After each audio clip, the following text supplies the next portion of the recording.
وہ شکل سے شریف گھر کی بیٹی لگ رہی تھی۔ میں پاس گیا، میرے قریب ہو کر بولی، چلو گی صاحب؟ میں نے پوچھا کتنے پیسے لوگے؟ کہنے لگی آپ کتنے دیں گے؟ میں نے بولا آؤ کار میں بیٹھو۔ وہ ڈر رہی تھی، کہنے لگی کتنے آدمی ہو؟ میں نے کہا ڈرو نہیں، میں اکیلا ہی ہوں۔ پھر اس نے ایک لمبی سانس بھری۔ آپ میرے ساتھ کوئی ظلم تو نہیں کریں گے نا؟ وہ بہت خوبصورت تھی، معصومیت اس کی باتوں سے ٹپک رہی تھی، پھر بھی خدا جانے وہ کیوں جسم بیچنے پہ مجبور تھی۔ میں نے ہوٹل کے سامنے کار روکی۔ ہوٹل والا مجھے جانتا تھا۔ اس نے جلدی سے کھانا پیک کیا، مجھے دیا۔ میں کار میں بیٹھ گیا۔ آ کر میں اپنے آفس کی طرف چل دیا۔ میں نے کار پارک کی۔ رات کے 11 بج رہے تھے۔ سب اپنا اپنا کام کر رہے تھے۔ وہ مسلسل میری طرف دیکھے جا رہی تھی۔ میں نے کھانا پلیٹ میں ڈالا، اسے کہا ہاتھ دھو لو۔ وہ کہنے لگی میں نے نہیں کھانا۔ میں نے پیار سے کہا ڈرو نہیں، کچھ نہیں ہوگا۔ وہ ہاتھ دھو کر آئی، میرے سامنے کرسی پر بیٹھ گئی اور کھانا کھانے لگی۔ جب کھانا کھا لیا تو کچھ کھانا بچ گیا۔ کہنے لگی یہ میں گھر لے جا سکتی ہوں؟ بالکل بھی نہیں۔ وہ چپ ہو گئی، برقع اتارنے لگی۔ میں نے کہا رک جائیں، میرے پاس آ کر بیٹھ جائیں۔ وہ حیران تھے، میری آنکھوں میں دیکھ کر بولی جلدی سے اپنا کام کریں، مجھے واپس چھوڑ آئیں۔ میں نے کہا نہیں پوچھوں گا کیوں کرتی ہو ایسا کام، کیوں بیچتی ہو جسم، بس اتنا کہوں گا چھوڑ سکتی ہو کیا یہ سب؟ وہ میرے چہرے کی طرف دیکھنے لگی۔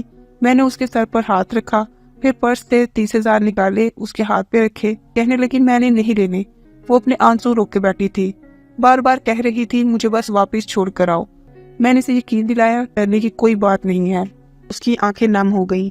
میں سمجھ چکا تھا کوئی بہت بڑا درد لیے گھوم رہی ہے۔ میں نے اسے بیٹھنے کا کہا۔ ڈرو نہیں، خود کو محفوظ سمجھو۔ اسے جب یقین ہو گیا پریشانی والی کوئی بات نہیں تو بتانے لگی شوہر مر گیا ہے، 3 بیٹیاں ہیں، سسرال والوں نے نکال دیا ہے، ماموں کے گھر آئی ہوں، ماموں کے بیٹے نے میرے ساتھ زیادتی کی۔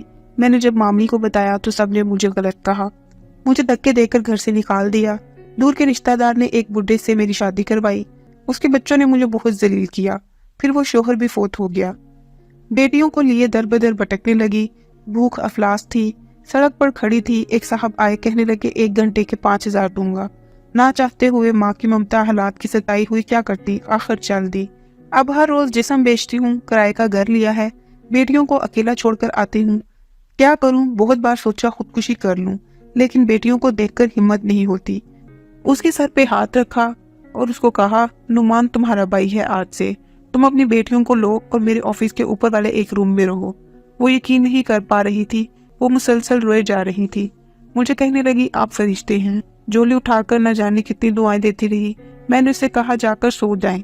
اپنے آفس روم میں گیا، میرے سامنے سے وہ چہرہ گزرا جو ایک لڑکی اپنے شوہر سے جھگڑا کر رہی تھی، اسے کہہ رہی تھی مجھے طلاق دو، تم کو میری قدر ہی نہیں ہے۔ وہ اپنا گھر جلا رہی تھی اپنی بے وقوفی کی وجہ سے۔ وہ بیچاری کیا جانے زمانے کی تلخیاں کیا ہوتی ہیں۔ طلاقیں لینا آسان ہے لیکن اس کے بعد جینا موت ہے۔ ہزاروں آنکھوں کے آنسو دیکھ کر اپنے گھروں کو آباد رکھو، سب وقت کے ساتھ چہرے نقاب بدل لیتے ہیں۔ نعمان ہر جگہ ہر کسی کو تھامنے کے لیے کھڑا نہیں ملے گا۔ ہاں میری قلم شاید کسی کو بربادی سے پہلے بچا لے۔ ہم سفر کیسا بھی ہے وہ تمہاری ڈال ہے۔ شادی کے بعد سگے بھائی سے خرچہ لینا بھی بھیک مانگنے جیسا لگتا ہے۔ یاد رکھنا زمانے کے لیے تم صرف گوشت کا ایک ٹکڑا ہو۔ وہ زمانے گزرے، مدت ہوئی جب رشتوں کا پاس رکھا جاتا تھا، اب رشتوں سے کھیلا جا سکتا ہے، ہوس پوری کی جا سکتی ہے، پھر پھینک دیا جاتا ہے۔ نہ جانے کتنی عورتیں صرف اس لیے گھر اجاڑ لیتی ہیں کہ اس کا شوہر اس کو ٹائم نہیں دیتا۔ ہاں یہ شکوہ کرنا درست ہے، لیکن کیا گارنٹی ہے اس کے بعد زندگی میں آنے والا اس سے بھی زیادہ برا ہو۔